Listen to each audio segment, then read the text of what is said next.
Hi, and welcome back to the Mortgage Broker broadcast. My guest this week is Sarah Johnston from Sarah Johnston Consultancy. And the reason I wanted to get Sarah onto the podcast was really talk about her business. She's an estate agency, lettings background. She then set up her own firm. She then sold that firm, and now she's offering help, support, coaching to businesses in the Harrogate area. But really, what I wanted to do is just explore a lot about her journey, what she was thinking at the time, why she's got to where she's got to, and just what she's learned. And hopefully, there's quite a lot you can take from it. I know interviewing her, I got a lot from the podcast and a lot from talking to her about what she'd done and why and how she felt and the challenges she's faced and everything else. So, yeah, let's just get Sarah onto the podcast. So, welcome onto the podcast, Sarah. How are you? I'm really well, thank you. How are you? Good. Yeah, really good. Thank you. And excited to get you onto the podcast. It is probably quite a unique situation where it's normally mortgage brokers or people in the mortgage broking world, and you're not. So what is going to be an exciting conversation and something totally different. And you've got loads going on to talk about, obviously from a business point of view and your coaching and your consulting going on to we talked a little bit before this hit record about your book as well. So I'm interested to have a bit of a discussion around that. So you've got plenty to worry about at the moment. Is that fair to say? Yeah, I like a challenge, so that's for sure. I like to keep busy. But no, thank you very much for inviting me to come on. It's great to talk to you and help if I No, it's can. good. No, definitely. I think it's good. It's good for us to catch up as well because we met. Well, we need to do the puppy introduction as well, first of all, because obviously you've got a puppy in the background that might interject at some stage in the recordings because they've just woke up from their 2-hour power nap, shall we say. So, but you're Yeah, currently feeding them with peanut butter, is that right? yeah. Peggy the Pug, 12 weeks old. She's got her little peanut butter licking mat, but she has been making an appearance in some of my vlogs recently. Not always on purpose, but they do always say never work with animals, don't they? No, exactly. But to be fair, we love dogs on this podcast. I think quite a lot of mortgage brokers have dogs as well. So we've been accustomed to a few impromptu guest appearance on the podcast. So yeah, don't worry about that. So if she makes her 12 weeks old, how are you going to keep her still? So that's going to be interesting. Yeah. I'm even considering doing some sort of dog networking event for people with dogs that can then bring them with them and still network because that's a I new think that's a problem I've big never had before. no, I think that's a big thing. I think that there's a real need for that market. Definitely. I think that's just something rather than sat in a big sort of hotel room or conference room or wherever the networking events happen, pubs, some of them that I know, and things like restaurants and stuff like that. Get out dog walking. That's great. That's like mindset moments, spending time with dogs and understanding other people's dogs. And you know what you say, or what people say is that you can always sort of like the owners, aren't they, kind of thing. So you get a good understanding of the owner's personality through the dog. So what better way to network? Yeah, I mean she's pretty feisty. There was no chance, was there, that was going to have a calm, non-busy dog. So we'll see.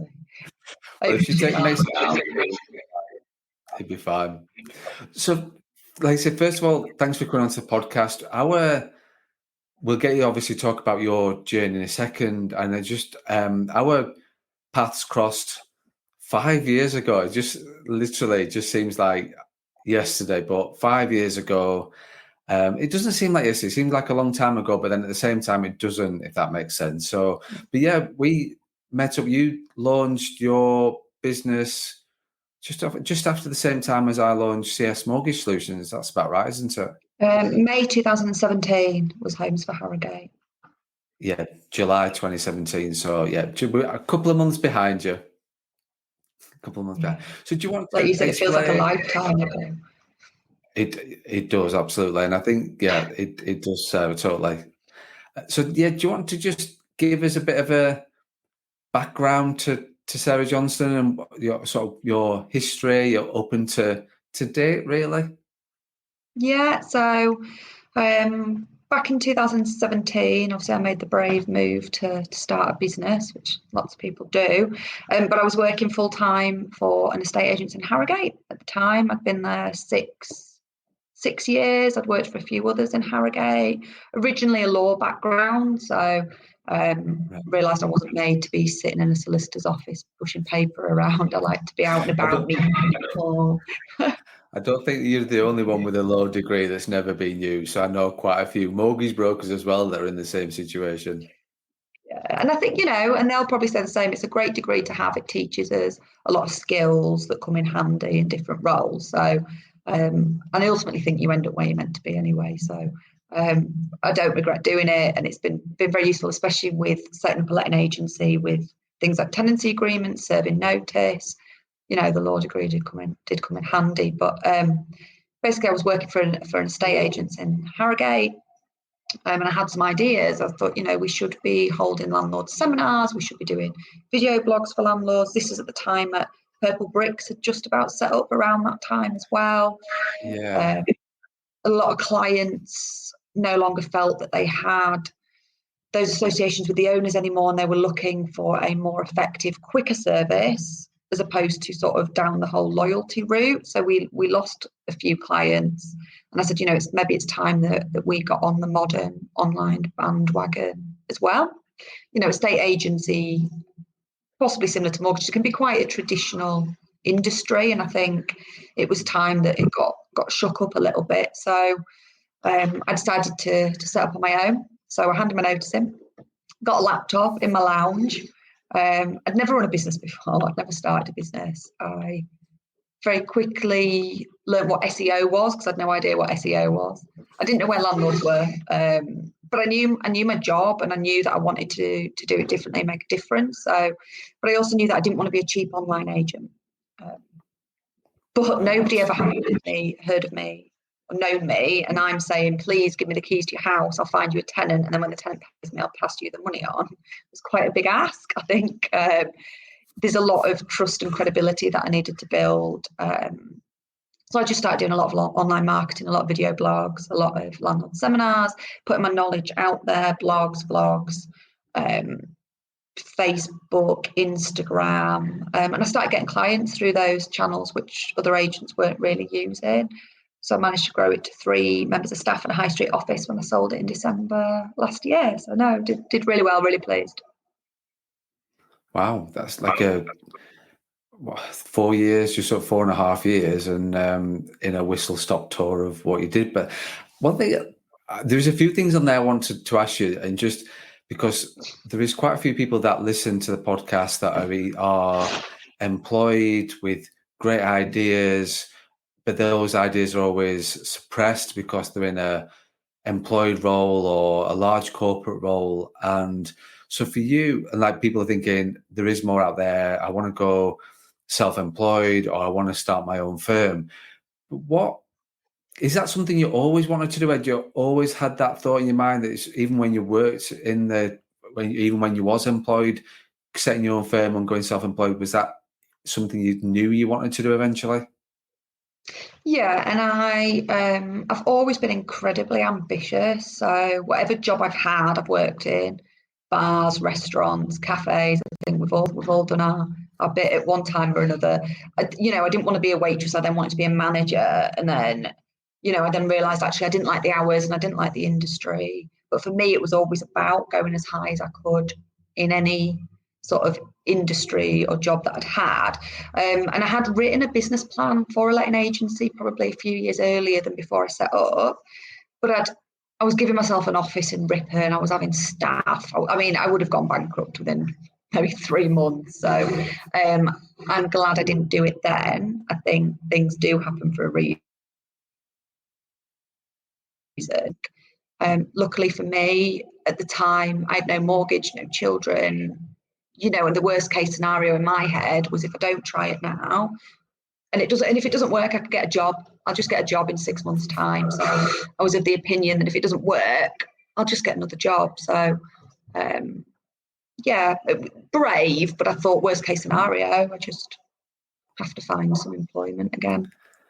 No, I think you're absolutely right. There's a few words that you use in there that I've do use on numerous occasions, and the first one is about being brave, and you was brave, and going out on this venture and doing what you wanted to do was very brave of you. And I think that's on the back of that. Then you sort of said there, what's the worst that can happen? I'll go back and be employed and get a job again and things like that. And I think that sometimes that, like, I had that same mindset when I set out, and I want to sort of delve a little bit more in terms of where your head was at, just how you were feeling when you set up, what did day one look like and how you feeling, things like that in a second. But then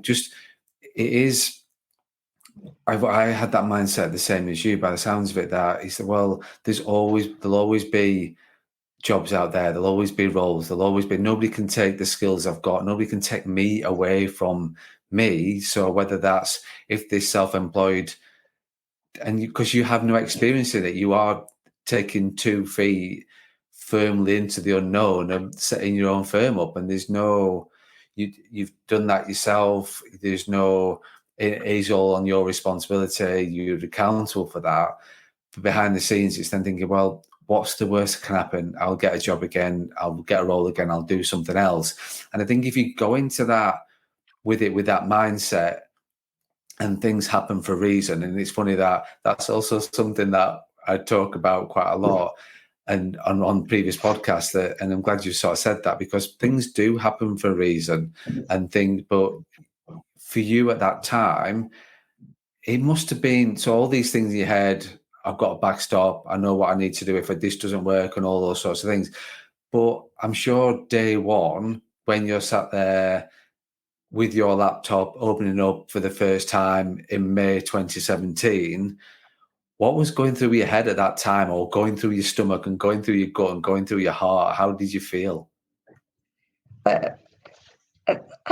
you know, it seems like it seems like it was a different person. That Sarah's to me seems like, and I just think, I even think it's weird. I even think, oh, good on you. I'm so glad you did it. Like, thank you. But because she just feels like a different person. But so brave, but excited. I loved it. I'd never been networking, so I loved all the lunchtime meetings and meeting people and growing my network, telling people what I did, and I was excited. I loved putting my posts out there. I think, I mean, I must have been scared and nervous, but I don't really remember. I loved spending my days doing my video blogs and my marketing and seeing things move forward. And yeah, just excitement, I think. And like you said, I always thought, people are always employable. I mean, I'm not now, and I'm guessing you're probably not either. But I think there's a limit on when we can always go get another job. I think we might be past that now. But I think I don't know. I got a lot of help. I think your network is incredibly important. I think I had a lot of support and a lot of help. So that, I mean, I must have been scared, mustn't I? But I just remember it being excited.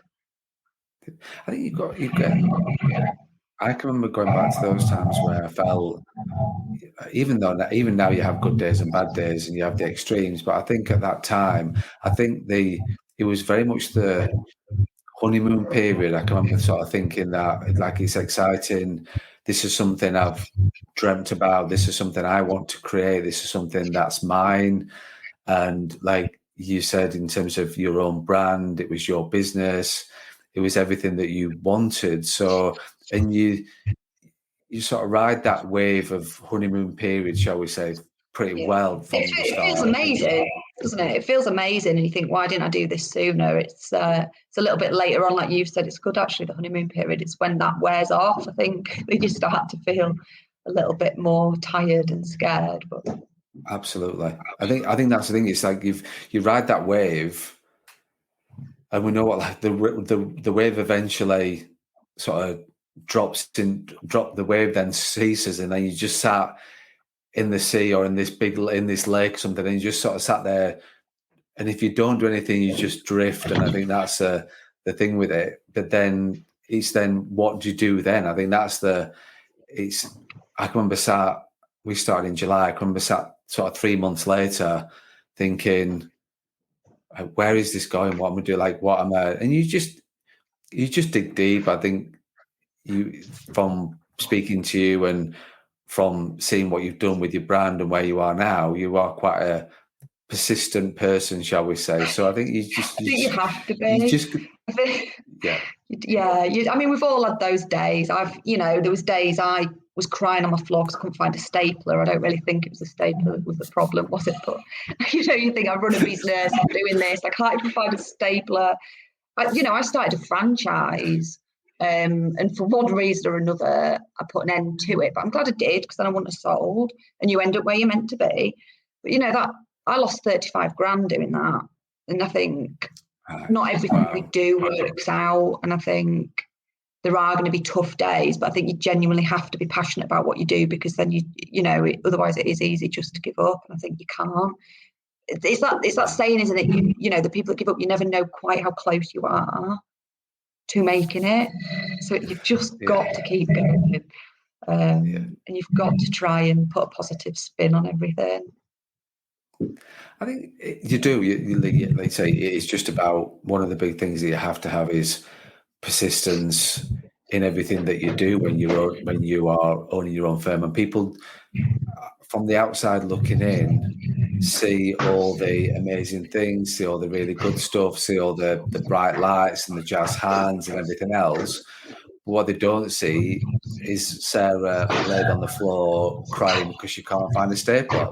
But that obviously that's a metaphor, but we've all been in that situation, and I think it is. Yeah. I love to tell people that story, because I think people should be more honest. I think people, it's like with the puppy. I don't worry. For example, it's like with the puppy. Everybody's on Insta. Say hi, Peggy. Everybody's on Instagram and Facebook, talk about how amazing it is to have a puppy, and aren't they the best thing that's ever happened to you? Actually, do you know what? No, it's pretty painful, and it is hard work. And there are some days where I think, what have I done? I can't cope. So I think it's quite similar to having a business, and I think more people should be honest about the tough bits, because it helps prepare you. Definitely. So it's a bit like somebody should be more honest and admit. I don't think it's bad to admit that we've had times where we've cried and they've had tough days, or we've thought about quitting, or we've lost money. I think ego stops people admitting that stuff, but actually I think it's massively helpful for people starting out on a business to know that that's okay, that's normal. We've all been there. No, you're absolutely right. I don't think there's enough of that out there in the social media space, of the brute, sort of really harsh reality that these things, and I do talk about that, where from a business point of view, I've made some really amazing decisions, but I've made some really amazingly bad ones as well. And I think but then you just don't, it's just good that you learn from those sorts of things, and and at the time, your mindset quickly changes once you have one of those moments and you think, like, why am I doing this? I need to, why am I doing it? And you do question what you're doing when you do have the failures, and we all have them. Every single business owner, everybody has failures. They're lying if they say that they don't. But I think it's just then how quickly you come out the other side with those failures, and you come out quicker the more failures you have. And I'm not sort of promoting the fact you should have loads of failures. I'm just saying that the failures become less important because you're then focusing on the success, and you just deal with those. And it's how you react to those failures that are testament to you and where you've been. And I actually love what you say there, like in terms of, would you not love to go back and spend a day with Sarah in May 2017? Because I know I would love to go back to spend a day with Craig in 2017 and go, it's obviously not to reassure, but it's just about just to look at the person that you was then and what you are now. And they've got no idea of what they're accomplishing and what's happening. I think back then, I think, like you said, you could become a bit harder with stuff. Like back then, I would cry a lot over, if a keyboard warrior had put something on a vlog, or somebody had say something, I was distraught, it ruined my life, I was crying, I was like, how could I do this?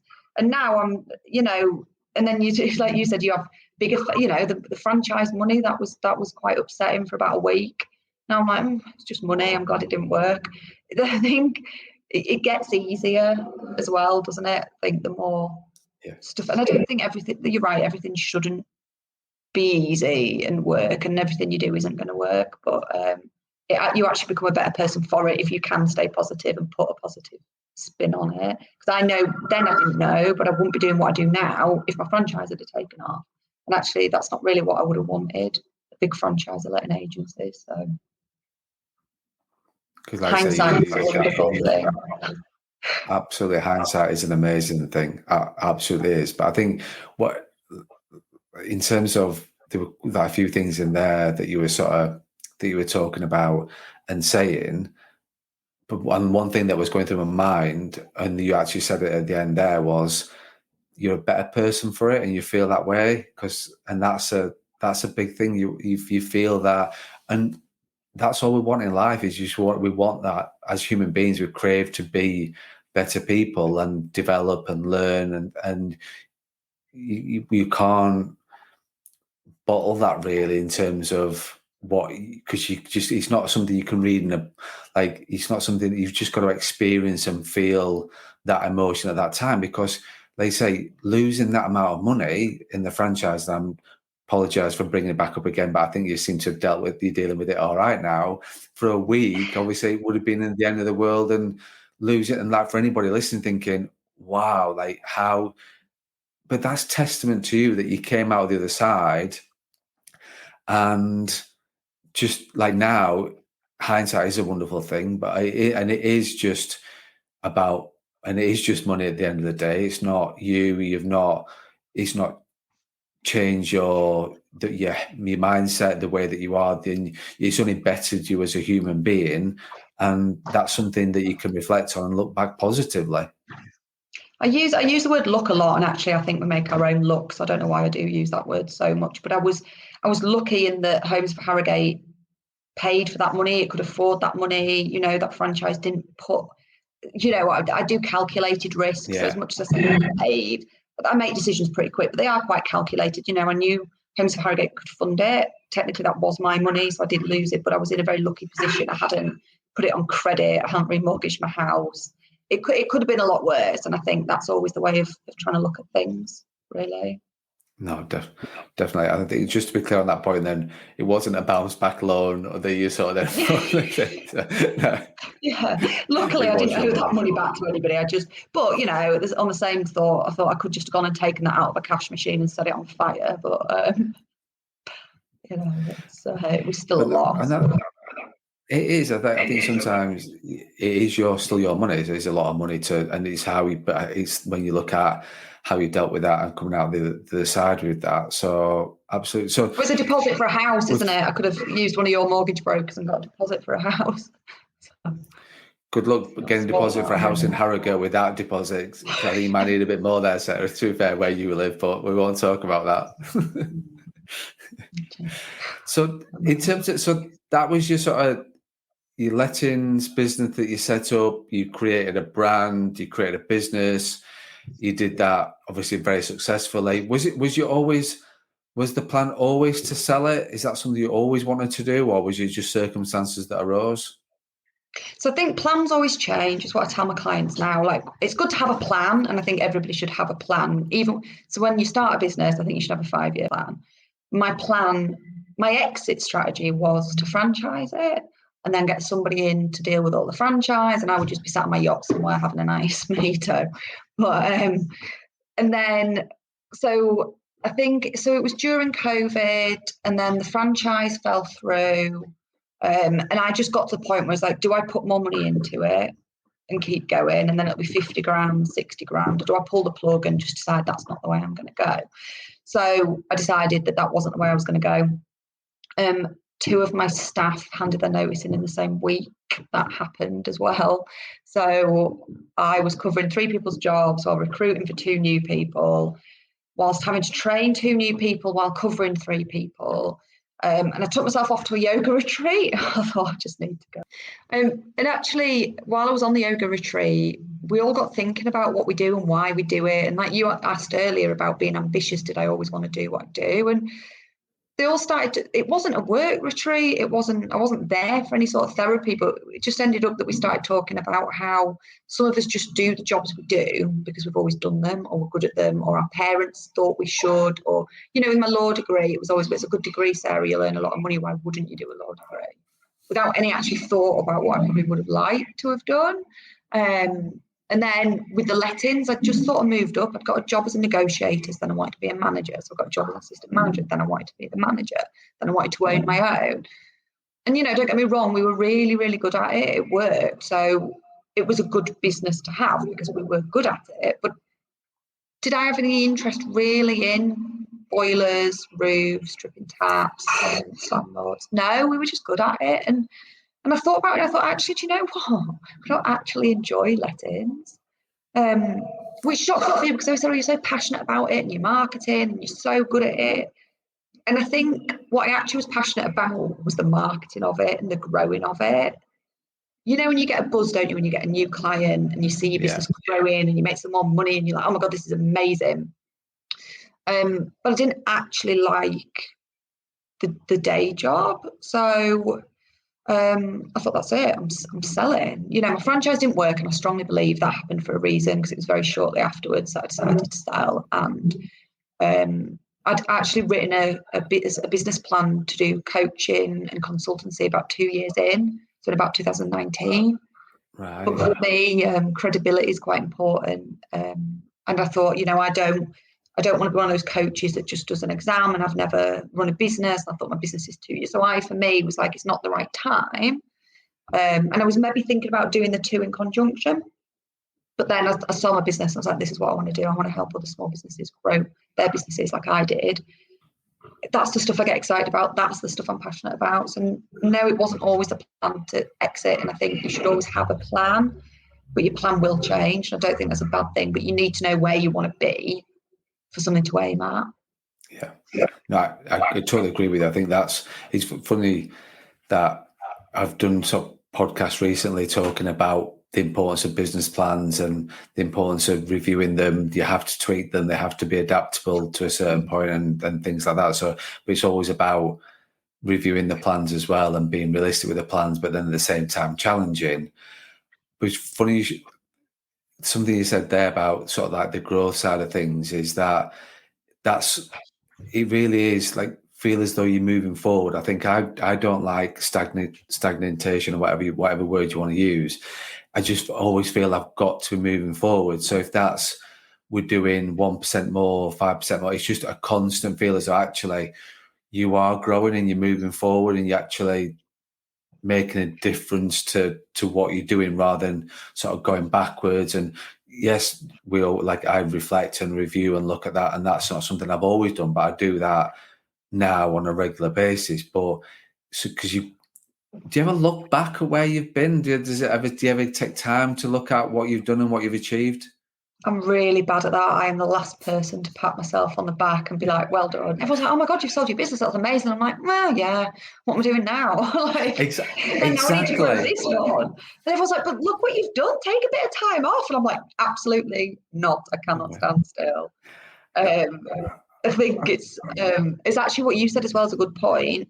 Is I think all businesses should be built to sell, by the way. And I think I was really lucky in how I'd set mine up at the beginning, made it a very saleable business. Because they do audit you and they do come in and check everything. And ours was and I already had an operations manual that I'd written because I was going to franchise. Right. So I think you should always build a business to sell, even if that isn't your long-term goal, because things do change. One day you suddenly don't want to be a letting agent anymore, or you want to do something else, so I think that's an important part of it as well. No, I absolutely agree with you.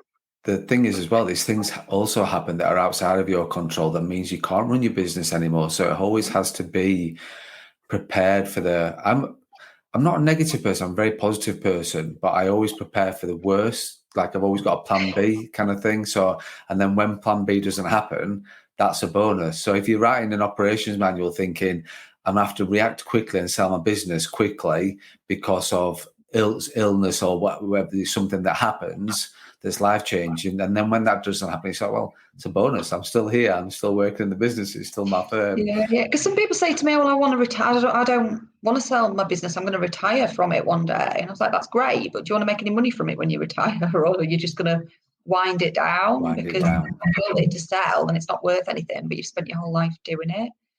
I'm like you as well. I'm quite a positive person, but I always would prefer to be pleasantly surprised and bitterly disappointed. So I always think worst case scenario, than anything better than that is brilliant. Is that in life as well? So, because I live and breathe that every single day. So I expect people to let me down. Yeah. I expect everything to let me down. Yeah. And then when it doesn't, I'm pleasantly surprised. When it does, you can react quicker because you're thinking, well, Craig, like I say to myself, Craig, you knew that was going to happen. So like it's not, and you deal with it quicker and you respond better and you reflect and you move on so much quicker when you expect. I think somebody said to me once that it was much a Buddhist mentality kind of thing. And about the more I've looked into it, it is that kind of some sort of way. It's a very Western Buddhism kind of way of looking things. But I didn't know that. I just thought, well, it is what it is. I'm always sort of very self-responsible. I'm always accountable for myself. I don't like relying on other people. I tend not to rely on other people. It's my life. It's my responsibility. And I don't know how to rely on anybody else, but I think like you said, though, those people that get excited about everything and really thinking this is going to be amazing, how disappointing must they be a lot of the time? I don't know. I think maybe it's a good way to be. You said, you can react better. You're prepared better. Possibly, and it definitely in business, I think, we all know that you think, oh, this client's definitely going to come through. It's going to be the best client I've ever had. And it doesn't. And you think, or the ones that you don't think will come through do, or they take way longer than you thought. You can't actually plan any of that stuff. Your resilience is what's most important. Yeah. No, that's another good word to use when you're sort of looking at being a business owner. We've talked about persistence. You've got to be resilient as well. Absolutely. Yeah, you do. And I think, like I said, your network as well is really important. I think you need to be around other people that are pushing you to do better, not the people that secretly don't want you to do well, or that they hold you, or that not that they hold you back, but they just don't have your vision. And I think your vision's your vision. You would talk about people leaving their jobs and setting up, and some people will try and keep them where they are. They'll say, don't do that. What if it fails? What if it's this? What if it's that? Well, yeah, you could get another job, and I don't know somebody's personal circumstances, but somebody will always try to stop you moving forward with stuff. And sometimes you can't always listen to those people. No, you're absolutely. It's sometimes okay to take advice from those people, but I think the only people that you can listen to and know, you said something there about your personal circumstances and your personal situation. Your personal circumstances is your situation is your situation. Nobody can offer you advice and give you expert knowledge and the best advice because they won't know. That's the only person that knows your situation is you. You know what goes on in your head. You know how you are as a person. You know how you are as a human being. So the only person that can offer that advice is you. And sometimes people love a drama though, don't they? People do love failure. People love to sort of see that sort of thing. And it's just, I think media creates that a lot of the time. I think that sort of can be people's way of thinking that. But I think it's just, I'm very much an abundance mentality. I work with brokers that are competition to my firm, but I think, well, there's enough to go around. Like, it's okay. You're not going to, don't worry about the competition too much. I just worry about what we're doing, what I'm doing. I always say to people, stay in your lane. It doesn't matter what your competition are doing. And some people say, oh, my competition's copying me. It's like, great, brilliant. Yeah. Good, but they'll never be you. And I think I did a post the other day that so many people keep saying to me, but there's so many business coaches in Harrogate, Sarah. And I'm like, yeah, there are. There was a lot of letting agents in Harrogate. There's a lot of mortgage brokers in Harrogate. There's a lot of electricians in Harrogate. There's a market for them, but it's not what you do, it's how you do it. So some people, my dad still says, I can't believe you sold your business, you shouldn't have sold it. I'm like, but why? It's the best thing I've ever done. I'm happier, but he doesn't see why I would do that when it was working. Right. So like you said, you can listen to people, but actually sometimes their vision doesn't align with yours, and it's what's right for them isn't right for you. And I think somebody's always going to have an opinion. That's not everybody's entrepreneurs, not everybody takes risks. So some people that prefer to play safe will say, oh no, don't. There's a lot of electricians, there's a lot of mortgage brokers. Why would you? Why would you sell a business that works? You know, not everybody's the same mindset, are they? No, they're not at all. And I think you've made a massively important point there, that it is like, even your father sort of like saying to you about giving you advice on that. He's like, nobody understands what you want and what your outlook is and where you want to go and what your plans are. And again, it's what you like. It's got to be right for you at that particular time. And I think the thing is with it as well is that it's always like, it is always yours. It's your life, and you've got that responsibility for it. So, and you've got that outlook for it, and you've got your plans for it. You know that doing what you do is then moving on to other things, and you're loving what you do now. It's just been like that. When you look back on that and selling the business, that ultimately was just a stepping stone, because everything happens for a reason. It was a stepping stone to get you where you are today. And no regrets. There's no point having regrets. You know, like with the money, with the franchise, what is the point of dwelling on regret? Like, use them as a learning. So even if I did regret selling my business, I wouldn't regret it, because I don't think you should have regrets. no. And I think also, once something's done, what's the point in looking back and thinking, should I have done it different? It doesn't matter now, does it? No, you know, you can't change it, can you? No, I mean, I genuinely don't regret it, but you know, I don't think some comments are overly helpful as well. You know, no offense to my dad, but by him still saying that all the time, I think, you know, what's the point? It's done, it's gone, it's No, it is. And I think people are. The point I was going to make is that when you understood what your options were at the time, and that's, you can make your own informed decision based on what the options are in front of you. It doesn't really. And I'm not being disrespectful to your dad here, because I know parents have got a lot more interested in, it's not just a keyboard warrior sat at home telling you what to and what to. But I think whatever people are telling you what to do, that's their opinion. But I just, that is so, like I say, I'm not being disrespectful to your dad, but it's just so wrong. It's just not something that I ever do, because there are more than enough people out there that are telling you, you should do this, you should do that, you should do the other, you need to be doing this, you need to be doing that. When actually, no, it's like, that's wrong. In my opinion, is that's wrong, because I just want to know what my options are. So when we're doing videos or talking about this, like on the podcast or anything like that, it's very much about, well, these are your options. You can do this, you could do that, or you could do that. You still got to make the decision yourself, because guess what? It's your life, and you've got to make those decisions based on that. So you just need to know your options. Like we said, just always think worst case scenario. What is worst case scenario? And then are you willing to risk that? Like with stopping the franchise, worst case scenario was then I'd lose 50, 60 grand. I was like, I'm not willing to do that. So I stop it now. You just got to think worst case scenario. I mean, now, unfortunately, my worst case scenario is no longer just getting a job, because I'm unemployable. This needs to work.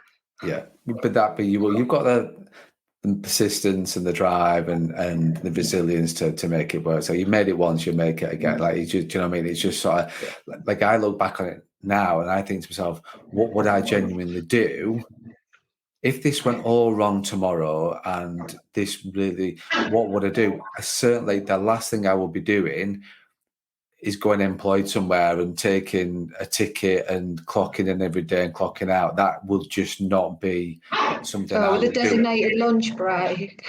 Yeah, exactly. You've got your lunch now. I mean, to be fair, though, at least I'd get a lunch break, because I don't give myself one. But no, but then you just, yeah, you get one, which is right. But then you're told when to have it and when to do what and when and where to be and what your targets are and what you need to be doing day in, day out. Could you, like, I could never, I'd just be some tour guide up some fell somewhere, just being self-employed, like just running my own business, saying, do you know what? I'll take you around the Wainwrights. I'll take you around these fells. Just come along, and I won't chat if you don't want to chat. I'll just take you where you need to go. And that's been something I do. Or dog walking. I think that networking dog walking thing is a brilliant idea. And I'll let you have that one. I think that is a really good idea, that. Yeah, I'm going to do a LinkedIn poll actually and ask people and start getting a little bit of Yeah, I think that's definitely stuff going for it. a good idea. So we've talked so much, and so this is like being like, and we're not finished yet because obviously we want to talk about where you're at right now and what you're doing right now. But I just at this point just want to really appreciate what you've, because I'm just thoroughly enjoying this conversation and just talk and getting to understand you far more than I did before, and so much sort of benefit out of that really. So it's been good to reflect, good to look back, and I'm very much like you.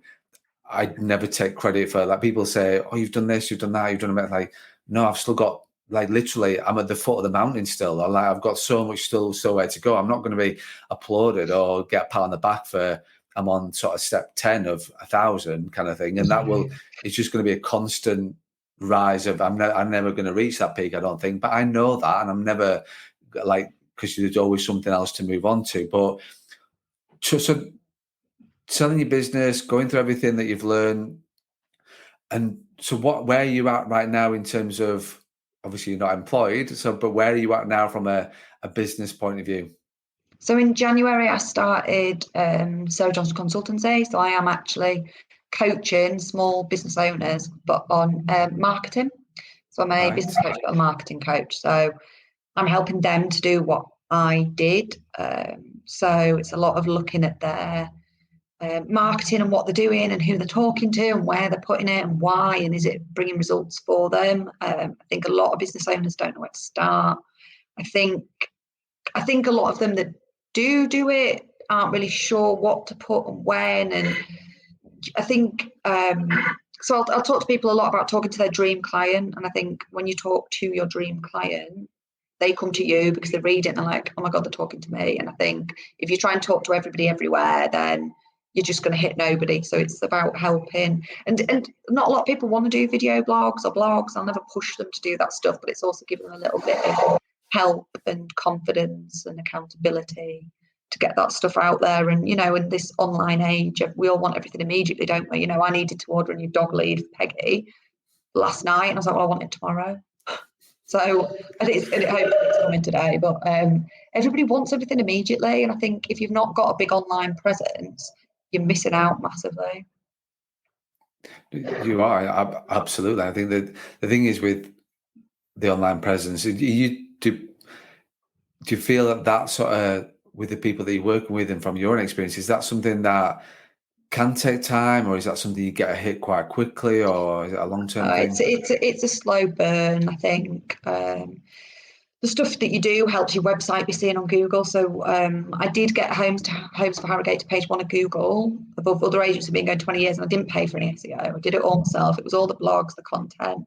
But that took maybe a year, which still isn't bad going, to say that they'd all been going 20 years. And I think, yeah, probably up to about 9 to 12 months for it all to kick in, depending on how consistently you do it. But then people start ringing you.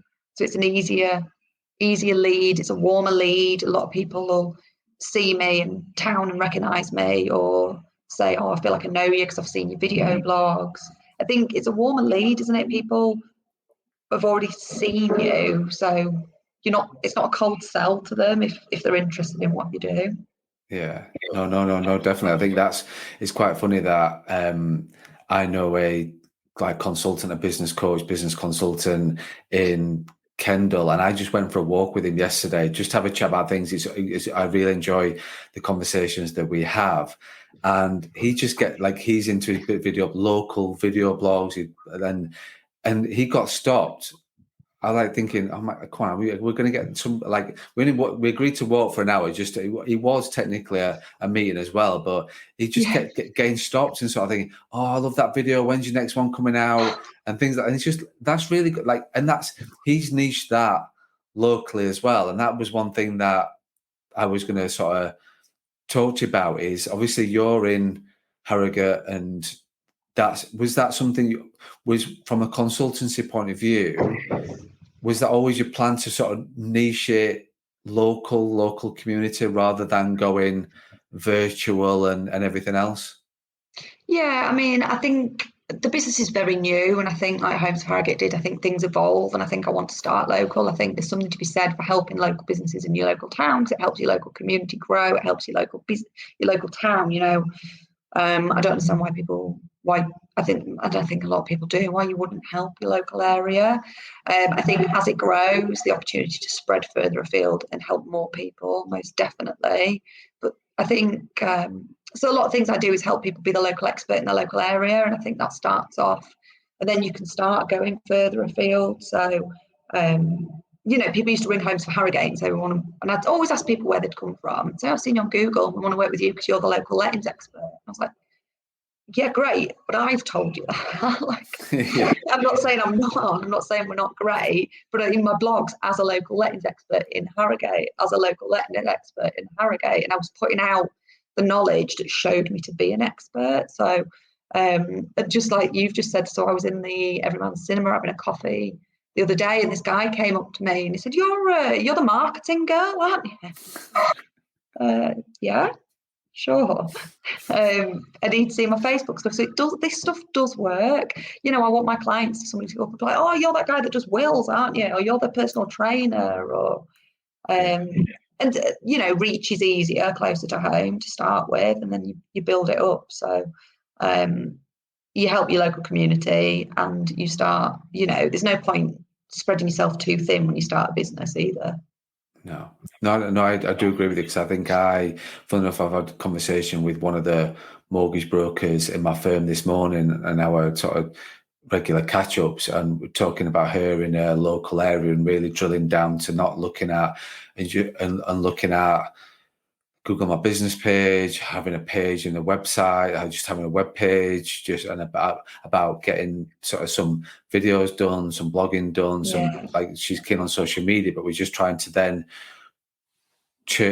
really turn it into leads by looking at, not just looking in, right, you're on Facebook, we're just trying to work with her to then think, right, okay, well, you've got SEO content as well, because you've been on, you've done some videos and you've done a bit of blogging, you've done some blogging as well, but really sort of focusing on the local thing with her. That's the plan behind it. So, like I said earlier, you talk to everybody, you'll hit nobody. It's easier to talk to local people.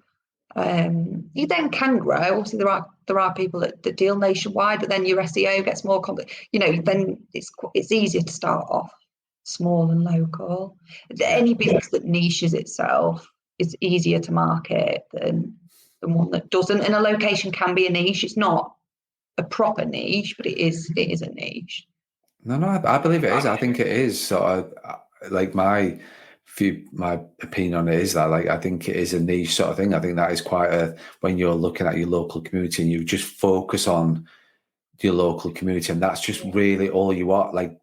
Everything you live and breathe is, I'll pick it like mortgage broker Harrogate, and that's all you do. Everything is posted. Everything you do is, there's nothing about other stuff going on and like that. It just literally is drilling down on that. I think you are quickly, that's the right word, you're going to achieve what you want to achieve quicker by doing that, rather than spreading yourself across various other things as well. I think a further I think the more niched you are, the better. So, for example, a mortgage broker for self-employed people, because all self-employed people would go, oh my God, they know self-employed people, it's hard to get a mortgage, they can help me. So it's like my personal trainer. He's a personal trainer only in Harrogate because it's just him and he doesn't want to travel, but he's also a personal trainer for women. So I think the further you niche yourselves, the better. I mean, I'm not going down that route. I am just staying niched for Harrogate because I would like to help a different range of businesses. I think, I definitely don't want to just work with letting agents, which would, make sense, that being my niche, but I'll get post-traumatic stress. So.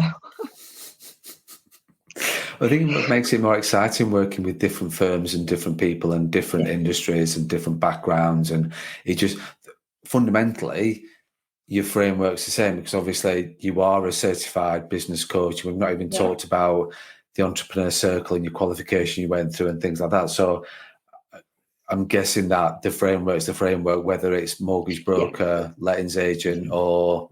It works for any industry. And I think, because people say to me, well, you don't know what to do. And I think actually it's better to see a business from the outside. I don't need to know the day job. I need to know who your dream clients are, and what your services are, and we'll look at what you're charging and how and why and for what. But actually, I'm not doing the day job. So it's clearer. Talk to my personal trainer client. I said, maybe you should do it this way. I said, actually, that's what my classes involve anyway. I've just never thought of marketing it like that. So I think it's a little bit easier when you're not in something every day in, day out to see something. But yeah, the system works for any industry. I think it makes it more exciting for you and fresher for you when you are working with different industries. So yeah. I was probably doing you a disservice right at the beginning because you would provide that framework. So mortgage broker in Harrogate, and there are, like I said, quite a few of them, and quite a few of them as well, would want to work with you as a coach from a marketing point of view, because so I would probably doing you a disservice about outside of the industry, because technically you will work with any kind of background. So yeah, I think you get different ideas for different businesses. I wouldn't want to give all my clients the same ideas or talk them with them. And it's also like helping competition, isn't it? If all my clients were letting agents in the local area, it wouldn't really work. Also, I'm not actually legally allowed to work with letting agents. I'm not allowed to go anywhere near them for 18 months. I've never wanted to. But, for obvious reasons. Yeah, so, luckily, thank God, because I don't want to. But I'd just have kept my own if I wanted to do that. But, the different ideas for different things. A bar events company that I was dealing with yesterday could do different offers, different marketing than my personal trainer client or my wills and probate client, or I've got a recruitment client. So it's different ideas as well. So like you said, it keeps it fresh and interesting. Definitely, you're surrounded by that is the same framework that you're working with from a coach point of view. And with your coaching, is it face-to-face, one-to-one, or group sessions? I do some group half-day sessions once a month, which is quite good actually, because we actually work on their businesses during it. So I got them all to log into LinkedIn yesterday and start updating the profiles, because they were all a bit shocking. But so we did that. But actually the ideas flying around between themselves as well was great. And I think that works really nicely. It's a more affordable option for small business owners, or I do the one-to-one coaching as well. So I like to do a mix of the two. One sort of final question that I've got is what does the future look like? Where is this going? Well, you know me, I like to keep busy. So I'm just about to launch a marketing agency to go with my marketing coaching, which is actually going to be called The Marketing Girl, after that gentleman in The Everyman said, you're the marketing girl. So we're going to go with that, because everybody needs a good backstory, and I think the backstory works. So for the people that don't want the coaching, I'll be able to do the marketing for them, and then the coaching. So I think they work hand in hand quite well. So it's also looking at other stuff you can do that goes well with your main business. And I'm just in the process of writing a book, which will be, I haven't got the title yet, but it's going to be small business marketing. So marketing for small businesses. So it will be a how-to guide that, on how to start their marketing journey, but non-jargon, non-boring, non-strategy this. And, it's keeping it quite real. It's, a strategy is just a plan. And I think big agencies use the word strategy to scare everybody. So. Yeah, definitely. You are a few of the people I know that hate the word strategy. I don't mind it to a certain extent. It's like I've not got that sort of baggage with regards to strategy, because it's not something that I've used in my corporate background or anything like that. So, but people do have some sort of baggage with the word strategy, which is quite funny, really. So, yeah. I think it's just a word to sometimes make people think that they're getting value for money. Like, we'll do you a strategy. You mean a plan? It's a plan, isn't it? It's a plan. So I'm going to break it down into, I always like to not tell the truth. It's not that they're lying, but I always like to be quite honest with people and be like, you know what, it's just a plan. Let's just cut the jargon and just simplify things and stop overwhelming people, because it doesn't help. I think I sort of said it is the black magic. Like when they're sort of talking to like web-based firms or like Google ad firms and stuff, like it's just like there's one that I work with that is very clear and very the firm we work with, we tell it how it is that there's no jargon there, whereas wow, there is some sort of baffle with science and baffle with black magic out there that think but brokers do, brokers do the same. Brokers use jargon, brokers use to baffle clients as well and sort of give themselves a bit of a self-importance behind it. So cut out the jargon, cut out the abbreviations. And then I love it when I talk to some brokers that are new into the industry and they said, can you provide us a guide with what all the abbreviations mean, because people just love using abbreviations. Like, yeah, fine. Yeah. A lot of it's ego, I think, unfortunately. And I think one of the main things I teach my client is cut the jargon, because actually the only people that understand your jargon are other mortgage brokers or other coaches or other, my PT is always using these words. I'm like, what does that mean? I was like, if I was your dream client, I would have no idea what you're talking about. But other PTs would. So actually, you're only talking to each other anyway. Your dream client doesn't speak in jargon. No, they don't, and they don't. The dream client doesn't want to feel as though they don't know what they don't want to be embarrassed by not knowing what they're talking about. Some people will. Some people are just quite saying, "What are you on about? I've got no idea." Where some people won't want to feel stupid or not knowing, so people will just go along with it, and then there is a real miscommunication there too. So. Well, I think the book's got to be called The Marketing Girl. Well, it's got to have the Marketing Girl in there because it sounds like that's going to be a brand for you, and a perfect brand. So, yeah, I think so. It's definitely going to be a Marketing Girl book. I think I just want to make sure it's done in sort of a humble way. It's not a bragging way. It's didn't call myself the marketing. I think you've just got to be very careful with what you put out there. So it will. Yeah, I think. Got a few ideas for the title, so we'll see. But I've got to write it yet.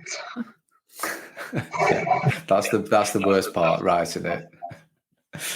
Well, yeah, and I want it's because we're perfectionists, aren't we? And you want it to be useful, and you want people to. So I think you overthink this stuff. So I just need to just write it. Yeah, you can overthink things, absolutely, and I understand that definitely. Sarah, thank you so much for your time. We've more or less an hour into the podcast, and it's just been an amazing conversation. I've thoroughly enjoyed just catching up, thoroughly enjoyed getting to know you a bit more in terms of you and your personality and your outlook and where you're going and what you're doing. And and it's like you say, you surround yourself, and it's easier to surround yourself by like-minded thinking people. And it wasn't until this podcast, and I'm so glad you've gone to the podcast now, that I've realised how aligned our thinking is with regards to pretty much everything from a business point of view. And so it's been, I think that's when you know that we're an hour into a podcast, and it's just been so easy to talk to you. So thank you so much for doing that. Oh, my absolute pleasure. Thank you for inviting me to come along. Yeah, like you said, it's been great to catch up. And like you said, we're very like-minded, and it's great to be around like-minded people when you run a business. You need that support. So. Yeah, definitely. And so people want to reach out to you, I'm guessing LinkedIn, best place, or any other platform? Yeah, LinkedIn or Facebook, either of those work pretty well. Fine. Well, on the post anyway, we'll tag you into all your social media profiles will be tagged in anyway. So if anybody's in the local area to you and interested to discover more and talk to you more and look at how you can help them and grow the business and move it forward from a marketing point of view, then I'm welcome everybody to reach out and do that. But to wrap it up, thank you so much for your time. Yeah, no, it's been a pleasure. Thank you very much.